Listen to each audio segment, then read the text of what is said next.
O meu cão bloqueou a porta, a rosnar como nunca o tinha visto. Irritado, fiquei em casa. 1 hora depois, o meu chefe ligou a chorar. Todos os que vieram trabalhar estão mortos. Perguntei como, e ele sussurrou. Todos pareciam. O meu husky, o Thor, nunca tinha mostrado agressividade em 5 anos, nenhuma vez. Deixava crianças puxarem-lhe o rabo no parque sem se mexer. Mas naquela terça-feira de manhã, às 6h47, tudo mudou. O Thor agarrou na minha pasta com os maxilares e arrancou a alça de couro com uma violência que não sabia que ele possuía. Nunca tinha sido agressivo. Nenhuma vez nos 5 anos que o tinha. O Thor era o tipo de cão que deixava crianças pequenas treparem-lhe em cima no parque para cães, que se deitava de barriga para cima para receber festas de estranhos, que choramingava se levantavas a voz, mesmo que ligeiramente. Mas naquela manhã, parado entre mim e a porta do meu quarto com os dentes à mostra e as orelhas coladas ao crânio, parecia um animal completamente diferente. Thor, que raio se passa? Agarrei na pasta, tentei puxá-la dele. Ele puxou com mais força, abanando a cabeça violentamente como fazia com cordas de brincar, e a alça inteira desprendeu-se. 300 euros de cabedal italiano destruídos. Tinha uma apresentação às 9 da manhã. 6 meses de trabalho numa campanha abrangente de rebranding para a Meridian Farmacêutica. O nosso maior cliente, o meu chefe, Dr. Ferreira, tinha-o deixado bem claro durante a semana passada. Esta apresentação determinaria se eu era promovido a diretor criativo sênior ou ficava como associado por mais 1 ano. Tudo ou nada, Marco, tinha me dito ontem, batendo com a caneta na minha mesa. Não me desaponte. Não podia dar-me ao luxo de chegar atrasado. Definitivamente não me podia dar ao luxo de faltar completamente. Sai, usei a minha voz firme, a que funcionava sempre quando o Thor teimava em não querer entrar do quintal. Ele não se mexeu. Em vez disso, pressionou-se mais contra a porta. O corpo dele, uma barreira sólida de 70 quilos entre mim e o corredor. O rosnar que saiu da garganta dele era baixo, primitivo, nada como os sons brincalhões que fazia durante o busca e trás. Era um aviso. Agarrei na mala do portátil da cadeira, pensando que ia enfiar tudo ali. No momento em que a levantei, o Thor saltou e arrancou-a das minhas mãos. Abanou-a com tanta força que o meu portátil voou. Bateu no chão com um som enjoativo. Estás louco? Isso é o meu trabalho. Preciso disso. O meu telemóvel começou a tocar. Tiago, o meu colega de trabalho, o meu melhor amigo desde a orientação da universidade, quando nos perdemos os dois a tentar encontrar o edifício de economia, e acabamos numa festa de fraternidade. Fomos contratados na agência criativa Morrison na mesma semana. Sofremos as mesmas sessões de treino esmagadoras, cobrimos um ao outro através de ressacas e emergências familiares. Meu, onde estás? O Dr. Ferreira já está a preparar a sala de conferências. O meu cão ficou psicopata. Não estou a brincar, Tiago. Destruiu a minha pasta, a mala do portátil. Não consigo passar por ele para sair do quarto. O Tiago riu-se. O teu cão comeu os trabalhos de casa? Essa é a melhor desculpa que tens? Estou a falar a sério. Ele está a bloquear a porta. Não me deixa sair. Nunca o vi assim. Meu, tens uns 20 minutos antes do Dr. Ferreira perder completamente a cabeça. O cliente deve chegar às 8h45. Precisas de... Eu sei. Só diz-lhe que estou a chegar. Dá-me 15 minutos. Desliguei e virei-me para o Thor. Ele estava sentado agora, mas ainda diretamente em frente à porta. Aqueles olhos azul gelo fixos em mim, com uma intensidade que me fez arrepiar. Tinha lido algures que os cães conseguiam sentir coisas que os humanos não conseguiam. Tempestades, terremotos, ataques. Mas isto parecia diferente. Isto parecia deliberado. Tentei uma abordagem diferente. Fui ao armário e tirei uma mochila velha da universidade. Pensei em enfiar tudo ali. No momento em que o Thor a viu, explodiu em movimento. Saltou, agarrou a alça da mochila com os dentes e disparou para a casa de banho. Thor, juro por Deus! Foi então que reparei no meu cartão de trabalho em cima do balcão da cozinha, onde o tinha deixado na noite anterior. Sem ele, não conseguia passar a segurança do edifício. A Morrison Criativa ficava num arranha-céus no centro com protocolos rigorosos, depois de um incidente de espionagem empresarial no ano passado. Sem cartão, sem entrada, sem exceções. Movi-me em direção ao balcão. O Thor saiu da casa de banho como se tivesse sido disparado de um canhão. Agarrou no cartão com os maxilares e desapareceu de volta na casa de banho. Ouvi o porta-cartões de plástico a partir entre os dentes dele. Ali estava eu no meu melhor fato, o Tom Ford cinzento que tinha comprado especificamente para esta apresentação, completamente impotente. A ver a minha carreira implodir porque o meu cão aparentemente tinha perdido o juízo. Tinha adotado o Thor de um abrigo de resgate há 5 anos, mesmo depois do meu divórcio da Carolina ter sido finalizado. A voluntária do abrigo tinha me avisado que os huskies eram de alta energia, teimosos, propensos a comportamento dramático. São basicamente crianças pequenas em corpos de cão, tinha dito, fazendo festas atrás das orelhas do Thor, enquanto ele se encostava à mão dela. Já charmosos, mas também incrivelmente leais. Uma vez que criam laços contigo, são teus para sempre. O Thor tinha sido o meu companheiro constante através de tudo. Através da depressão que se seguiu ao divórcio, através das mudanças de carreira quando deixei o ensino para seguir trabalho criativo, uma decisão que a minha ex-mulher tinha chamado de crise de meia-idade mascarada de ambição, através das longas horas a construir o meu portfólio, através das candidaturas e rejeições de emprego, através de finalmente conseguir lugar na Morrison Criativa há 2 anos. Ele vinha comigo ao trabalho às vezes. A agência tinha uma política amiga dos cães às sextas-feiras. Dormia debaixo da minha mesa. ocasionalmente passeando pelo escritório para receber festas e petiscos de colegas que guardavam uma reserva de biscoitos de cão nas gavetas. Toda a gente adorava o Thor. O Tiago chamava-lhe o terapeuta do escritório porque ele tinha esta maneira de sentir quando alguém estava a ter um dia mau e ia sentar-se ao lado dessa pessoa até ela se sentir melhor. Nunca tinha mostrado agressividade. Não comigo, não com estranhos, não com outros cães. A pior coisa que ele já tinha feito era derrubar a minha chávena de café com o rabo quando ficava excitado por ir passear. Então este comportamento rosnante, destruidor de pastas, ladrão de cartões, era completamente estranho. Olhei para o telemóvel. 7h34 da manhã. A apresentação começava às 9. Precisava de sair agora se quisesse bater o trânsito do centro, instalar-me na sala de conferências, passar pelos slides uma última vez. Mas o Thor ainda estava a aguardar aquela casa de banho como se contivesse as joias da coroa. Não tinha escolha. Liguei ao Dr. Ferreira. Doutor, peço muito desculpa, mas não consigo ir. Estou doente. Intoxicação alimentar. Acho que me bateu forte esta manhã. A mentira soube amarga. Nunca tinha telefonado doente para algo importante antes. Nunca tinha faltado a um prazo. Nunca tinha falhado a uma reunião com clientes. O suspiro do Dr. Ferreira veio pelo telemóvel como um pneu furado. Marco, isto é mesmo má altura. O pessoal da Meridian já está no carro. Tenho toda a equipa executiva a cancelar os horários para isto. Eu sei, peço tanta desculpa. Simplesmente não posso. Pelo menos essa parte era verdade. Vamos ter de reagendar.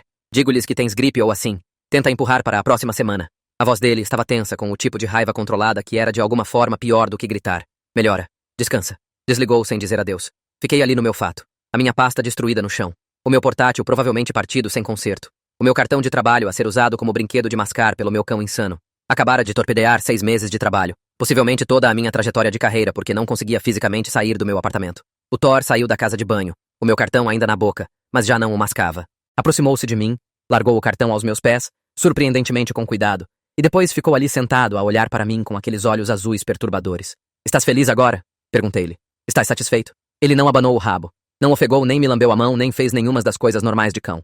Ficou só ali sentado a observar, à espera. Peguei no cartão. O plástico estava rachado, mas ainda intacto. A minha foto e nome visíveis através das marcas dos dentes. Atirei-o para o sofá e comecei a tirar o casaco do fato. Se não ia trabalhar, não havia razão para usar 600 euros de lã sob medida. O telemóvel tocou outra vez. 8h47 da manhã. O nome do Dr. Ferreira no ecrã. Quase não atendi. Pensei que estava a ligar para me despedir oficialmente, mas algo me fez atender. Não venhas. A voz dele mal passava de um sussurro, tremendo tão mal que quase não o conseguia perceber. Marco, não venhas. Não te aproximes do edifício. O meu estômago caiu. O quê? Por quê? O que aconteceu? Houve um... Ele não conseguiu acabar a frase. Ouvi-o a fazer sons que podiam ter sido respiração ou podiam ter sido soluços. Houve um incidente. Que tipo de incidente? Doutor, o que se passa?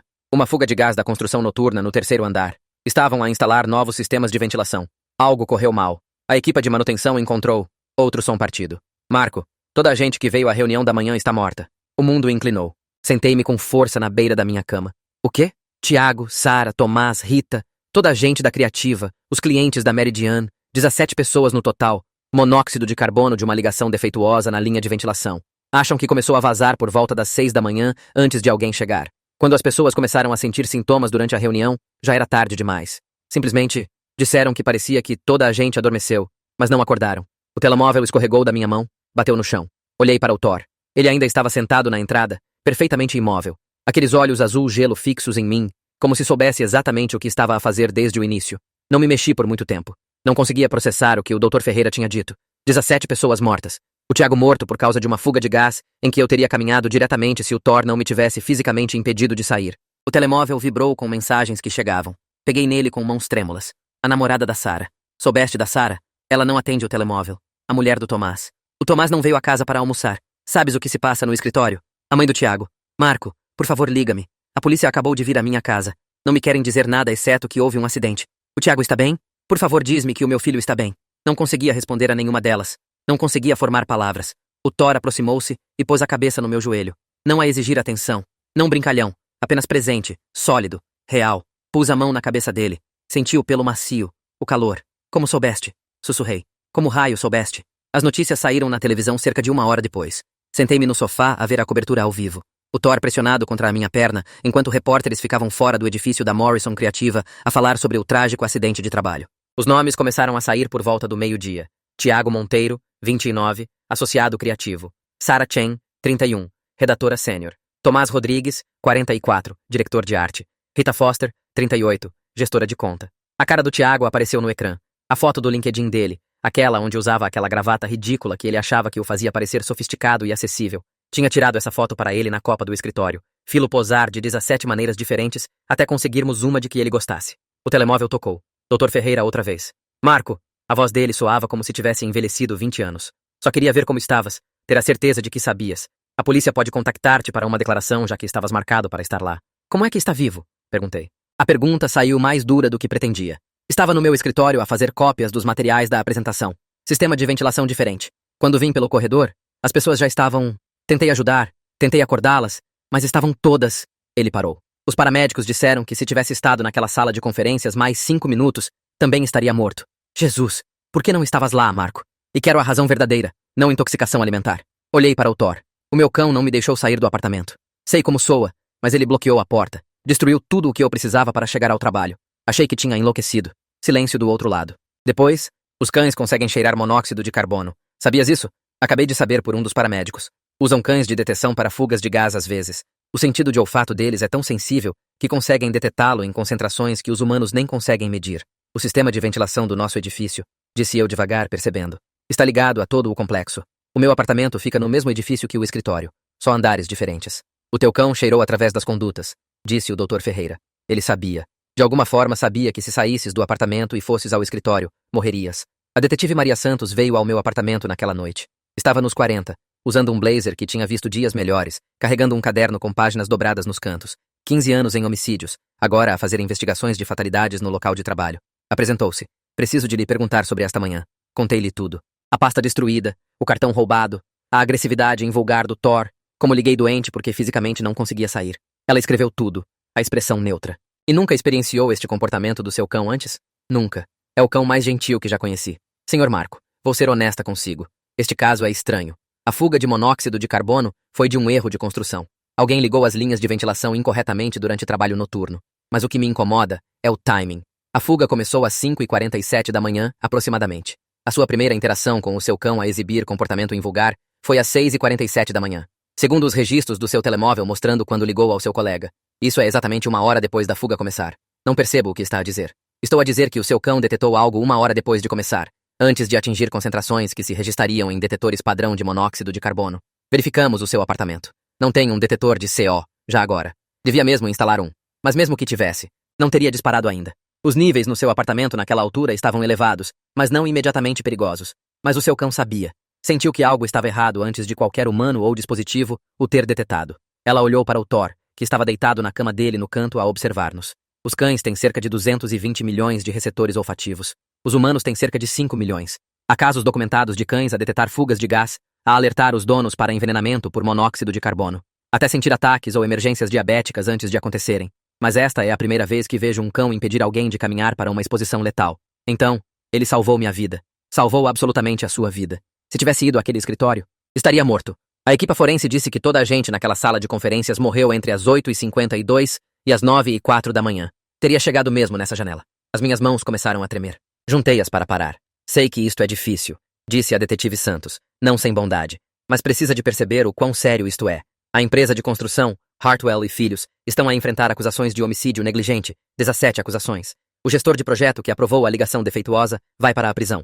Mas também precisamos de perceber como isto aconteceu, como a fuga passou despercebida por tanto tempo. E a gestão do edifício? Não tem protocolos de segurança? Tem, e falharam. O guarda de segurança noturno devia fazer uma ronda a cada 2 horas. Não fez. Estava a ver Netflix no escritório de segurança. Temos as imagens. Foi despedido e também enfrenta acusações. Ela fechou o caderno. A empresa de gestão do edifício vai ser processada até ao esquecimento. A Morrison Criativa já está a preparar um processo massivo por morte por negligência. Ela levantou-se para sair, depois parou. Senhor Marco, mais uma coisa. O sistema de ventilação do seu apartamento está ligado ao mesmo sistema principal do escritório. Os níveis no seu apartamento eram altos o suficiente para que, se tivesse ficado em casa o dia todo, podia ter ficado doente. Talvez gravemente doente, mas provavelmente não fatal. Mas a sala de conferências do escritório ficava diretamente por cima de onde a ligação defeituosa foi feita. A concentração aí era imediatamente letal. Depois de ela sair, sentei-me no chão ao lado da cama do Thor. Ele levantou a cabeça e fiz-lhe festas atrás das orelhas como ele gostava. Tu sabias, sussurrei. Cheiraste no nosso apartamento. E sabias que se eu fosse trabalhar, caminharia diretamente para o pior. Ele lambeu minha mão uma vez. Depois voltou a pousar a cabeça. O funeral do Tiago foi no sábado. A mãe dele, Patrícia Monteiro, era uma mulher que tinha conhecido dezenas de vezes ao longo dos anos. Nas festas de aniversário do Tiago, na formatura dele, Uma vez no Natal, quando não tinha mais onde ir, e o Tiago insistiu que fosse à casa com ele. Sempre me tinha tratado como um segundo filho. Parecia vazia no funeral, oca. O marido segurava-a durante o serviço, mas conseguia ver as pernas dela a tremer. Quase não me aproximei dela depois. O que dizes a alguém cujo filho está morto? Especialmente quando devias ter morrido também. Quando a única razão de estares vivo é uma reviravolta do destino e um cão intuitivo. Mas ela encontrou-me primeiro. Agarrou na minha mão depois do serviço junto à campa, o aperto surpreendentemente forte. Soube do teu cão, disse ela. A voz estava áspera, raspada de tanto chorar. A namorada do Tiago contou-me como o Thor não te deixou sair. Senhora Monteiro, peço tanta desculpa. Devia ter estado lá. Se tivesse estado lá, talvez pudesse ter parado. Ela apertou a minha mão mais forte. Nem penses em sentir-te culpado por estar vivo. O Tiago teria odiado isso. Sabes o que ele teria dito? Teria dito que isto era a coisa mais típica dele de sempre. O melhor amigo escapar à morte por causa de uma história maluca de cão. Ela puxou-me para um abraço e sentia a tremer. Estás vivo, sussurrou. Isso importa. Isso significa algo. Promete-me que te vais lembrar disso. Prometo. A investigação demorou 3 meses. No final, 15 pessoas e 2 empresas foram acusadas de vários crimes, desde homicídio negligente, a negligência criminal, a falsificação de registros de segurança. O gestor de projeto de construção, David Hartwell, apanhou 11 anos de prisão. O guarda de segurança noturno, Marco Webb, o que fez todos os artigos de notícias estranhos de ler dado o meu nome, apanhou 3 anos. A empresa de gestão de edifícios, Prestige Property Group, foi processada por 340 milhões de euros pelas famílias das vítimas e fechou completamente. A Morrison Criativa nunca reabriu. O Dr. Ferreira tentou salvá-la, tentou mudar para um local diferente, mas ninguém queria trabalhar lá. A empresa era sinônimo de morte. Vendeu a lista de clientes a um concorrente e reformou-se cedo. Não conseguia voltar ao trabalho criativo. Sempre que tentava trabalhar numa campanha, tentava pensar em branding e mensagens e demografia-alvo, via a cara do Tiago, ouvia o riso da Sara, lembrava-me do Tomás a mostrar-me fotos dos filhos. Mas não podia simplesmente não fazer nada. Estivera a pesquisar há 2 semanas quando encontrei a doutora Rita Walsh, uma behaviorista veterinária que tinha publicado vários artigos sobre capacidades de detecção K9. Trabalhava na UC Davis. Dirigia um programa de treino de cães de serviço para tarefas de alerta médico. Cães a detectar fugas de gás não é novo, disse-me por Zoom, a parede do escritório dela coberta de fotos de cães com coletes de treino. Mas o que o teu cão fez? Esse nível de insistência, esse entendimento de que o perigo não era imediato, mas seria se saísses, isso é notável. Isso é raciocínio. Isso é comunicação. Outros cães conseguem fazer isto? Podem ser treinados para fazer isto? Potencialmente. Os cães já são usados para detectar explosivos, drogas, acelerantes em investigações de fogo posto. Alguns são treinados para detectar certos cancros, para alertar para ataques iminentes ou emergências diabéticas. Detecção de fugas de gás é menos comum, mas absolutamente possível. Especialmente em ambientes comerciais onde fugas podem ser catastróficas. E se eu quisesse começar uma empresa a treinar cães especificamente para a detecção de gás em edifícios de escritórios? Ela inclinou-se para a frente, interessada agora. Isso seria inovador. A maioria dos edifícios comerciais conta com detetores eletrônicos, mas esses têm limitações. Podem avariar, ficar sem bateria, ficar cobertos de poeira. Um cão treinado, especialmente um que crie laços com a equipa de segurança do edifício, podia ser uma camada adicional valiosa de segurança. Ajudaria-me a consultar sobre os protocolos de treino? Adorava. K9. Soluções de Guarda lançou 7 meses depois da tragédia Morrison Criativa. Usei a maior parte das minhas poupanças e um empréstimo para pequenos negócios. A doutora Walsh ajudou a desenhar o programa de treino. Começamos com cães de resgate. A maioria deles, como o Thor, eram considerados difíceis ou de alta energia ou inadequados para a adoção típica. Descobriu-se que essas características os tornavam perfeitos para trabalho de detecção. O nosso primeiro cliente foi uma startup de tecnologia em São José, que se tinha mudado recentemente para um edifício antigo, com infraestrutura questionável. Contrataram-nos tanto pela publicidade, empresa inovadora usa tecnologia de segurança de ponta, como por preocupações de segurança reais. Mas depois, aconteceu. Zeus, um pastor alemão que tínhamos treinado durante 3 meses, começou a alertar às 4h23 da manhã, durante um turno de segurança noturno, a ladrar para um painel de parede específico, recusando-se a mover. O guarda de segurança inicialmente pensou que o Zeus estava a avariar. Esse é o termo que ele usou, como se o Zeus fosse um robô. Mas ligou para o número de emergência que tínhamos fornecido. Contactamos a companhia de gás. Mandaram uma equipa dentro de 1 hora. Encontraram uma fratura capilar numa linha de gás natural dentro da parede. Ainda não a vazar, mas perto. Mais uns dias de mudanças de pressão, de flutuações de temperatura do edifício, e teria arrebentado. O edifício tinha mais de 200 pessoas a trabalhar lá diariamente. O Zeus tinha impedido outra Morrison Criativa. Depois disso, não conseguíamos treinar cães suficientemente rápido. As empresas faziam fila. Empresas de gestão de edifícios adicionaram-nos aos protocolos de segurança padrão. Expandimos para Lisboa, Porto, Coimbra, Faro. O Thor vinha a cada instalação, cada sessão de treino. Oficialmente, era o nosso especialista em controlo de qualidade. Não oficialmente, era a nossa prova de conceito. O cão que começara tudo. 3 anos depois do incidente, recebi uma chamada de Patrícia Monteiro. Queria que soubesses, disse ela, que estamos a usar o dinheiro do acordo do processo para começar uma fundação. A Fundação de Segurança no Trabalho Tiago Monteiro. Vamos financiar investigação em melhores sistemas de detecção, fazer lobby por regulamentos de segurança mais rigorosos, fornecer apoio a famílias afetadas por acidentes de trabalho. É maravilhoso, senhora Monteiro. E queria perguntar se a K9 Soluções de Guarda estaria interessada em fazer parceria conosco. Talvez fornecer cães treinados a edifícios que não os podem pagar de outra forma. Escolas, centros comunitários, escritórios de organizações sem fins lucrativos. Sim, absolutamente. Sim. O Tiago teria adorado isto, disse ela suavemente. Teria achado ridículo e perfeito que a morte dele levasse a um exército de cães de segurança. Sabes, ele sempre quis um cão, mas o apartamento dele não os permitia. Não sabia isso. Provavelmente havia 1000 coisas que não sabia sobre o Tiago. Nunca ia conseguir saber agora. Vamos ter a certeza de que o nome dele está em cada cão que doamos, disse-lhe. Cada um. No mês passado, apanhamos a nossa 43 fugas de gás antes de se tornarem catástrofes. Um Golden Retriever chamado Luna alertou para uma ligação defeituosa na área de manutenção de um hospital às 2h17 da manhã. O chefe de manutenção do hospital inicialmente não acreditou. Os sensores eletrônicos não mostravam nada de errado, mas verificaram na mesma. Encontraram a fuga, arranjaram-na antes do turno da manhã começar, antes de centenas de pacientes e pessoal poderem ter sido expostos. O tratador da Luna mandou-me uma foto. Ela estava a usar um colete que dizia C9 Soluções de Guarda, Programa Memorial Tiago Monteiro. Guardo essa foto na parede do meu escritório, mesmo ao lado da pasta destruída daquela terça de manhã, há 5 anos. O cabedal ainda está rasgado, as marcas dos dentes ainda visíveis, a alça completamente separada do saco. Às vezes os clientes perguntam sobre ela. Por que guardas uma pasta destruída? Porque essa é a pasta que o meu cão atacou para me impedir de ir trabalhar no dia em que 17 pessoas morreram de envenenamento por monóxido de carbono. Essa é a pasta que me salvou a vida. Normalmente ficam calados depois disso. Depois assinam o contrato. O Thor tem 9 anos agora. É mais lento do que costumava ser. Dorme mais, não vem a todas as instalações, mas ainda é o cão mais gentil que já conheci. Ainda deixa miúdos puxarem-lhe o rabo no parque. Ainda choraminga se levanto a voz.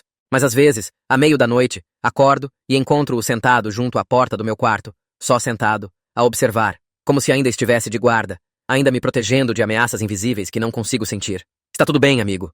Digo-lhe. Estamos seguros. Estou seguro. Ele abana o rabo uma vez, depois volta para a cama. Aprendi a confiar nesse instinto, nessa vigilância, porque há 5 anos, o comportamento bizarro e destrutivo do meu cão pareceu a pior coisa possível que podia acontecer à minha carreira, vida, futuro. Acabou por ser o maior presente que podia ter recebido. A mãe do Tiago tinha razão. Ele teria achado esta coisa toda ridícula. A história mais típica dele de sempre. Sobreviver à morte porque o teu cão não te deixou sair para trabalhar. Mas sei o que o Tiago diria se pudesse ver a K9 Soluções de Guarda agora. Ver as 43 fugas que apanhamos. Ver as vidas que salvamos. Vês, meu, disse-te que ias descobrir para que estavas destinado. Só precisou de um cão maluco para te mostrar. Guardo aquela pasta destruída no meu escritório como um lembrete. Às vezes o maior inconveniente é o maior presente. Às vezes a coisa que parece um desastre é na verdade salvação. Às vezes devias confiar no teu cão quando ele se recusa a deixar-te caminhar em direção à morte, mesmo que te custe tudo o que pensavas que querias. E principalmente, guardo-a para me lembrar que 17 pessoas morreram para eu aprender sobre o que a minha vida era suposta ser. Isso não é culpa de sobrevivente. A doutora Walsh diz que devia parar de lhe chamar isso. É responsabilidade de sobrevivente. Eles morreram. Eu não. O Thor garantiu isso. Então agora garanto que outros cães podem fazer por outras pessoas o que o Thor fez por mim. É isso que a pasta significa. É isso que as marcas dos dentes do Thor representam. Não é destruição. É salvação. E todos os dias, sou grato. O meu cão sabia algo que eu não sabia. Que às vezes ficar em casa salva-te a vida. E às vezes o maior ato de amor é impedir alguém de caminhar em direção à morte, mesmo quando não percebem por quê. Confia sempre no teu cão. Sempre. A história completa está no meu canal e está linkada abaixo.